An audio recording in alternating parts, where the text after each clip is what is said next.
every little mark. Feeling you're worthless, I hear the question asking. Hi, I'm Kajosa Mary Jane Velasco, 47 years old. Nagkaroon ako ng melasma. Malaking epekto kasi nawalan ako ng confidence ko sa sarili ko. Kinahiya ko na talaga na lumabas ng bahay, mga ganun ba. Na-discover ko siya sa Facebook na nag-i-scroll lang ako hanggang sa nakita ko siya, hanggang sa may napagtanungan ako na sinabi nga sa akin na legit daw talaga. Kaya nag-try ako na mag-message direct. Almost 2 years na rin po.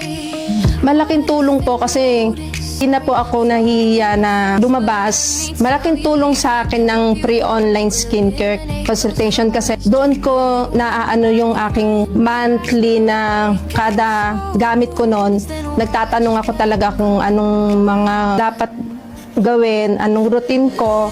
Ayun naman, sinusunod ko talaga kasi madali lang naman din sundan. Nagpapasalamat ako kasi nakilala ko siya at malaking tulong talaga naging effect sa akin at nakita ko naman ng progress ng skin ko na nag-glow-glow talaga siya. Yan, nagpapasalamat talaga